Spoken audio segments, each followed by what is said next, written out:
चतुर किसान और जादुई बीज।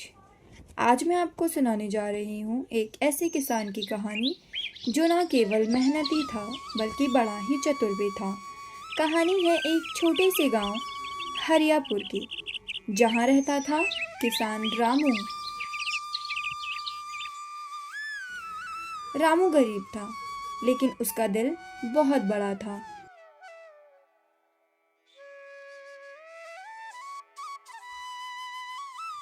रोज सुबह उठकर अपने छोटे से खेत में काम करता, गायों को चारा डालता और फसलों की देखभाल करता था।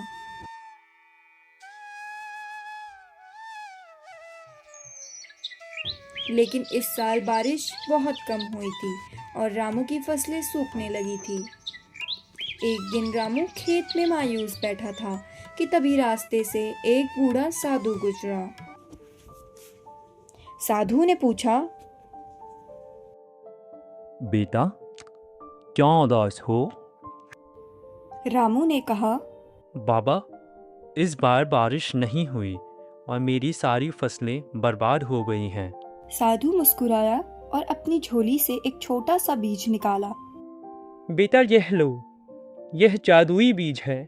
इसे अपने खेत के बीचों बीच बो दो, लेकिन याद रखना, लालच मत करना और सब्र करना।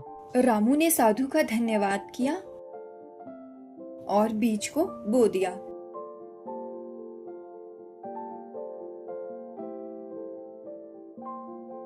बीज बोने के बाद रामू अपनी गायों के साथ घर की ओर लौट गया।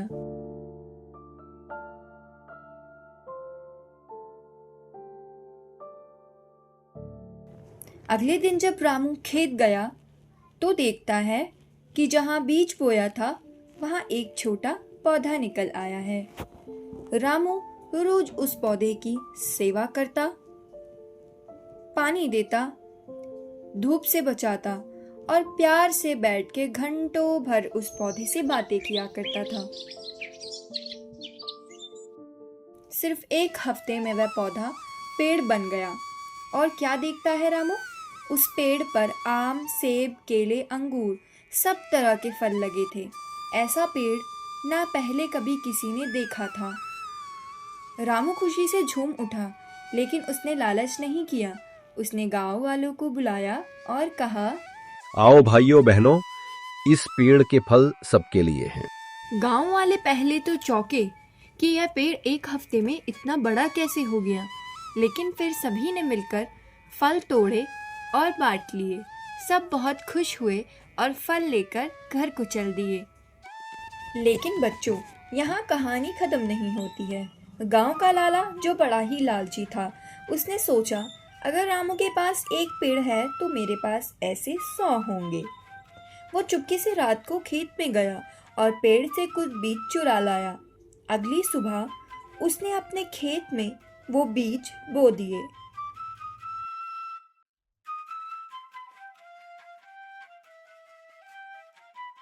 अगली सुबह जब लाला खेत गया तो देखता है, लेकिन हायरी किस्मत, वहां उग गया बबूल का कांटेदार झाड़, जिस पर ना ही कोई फल था ना फूल।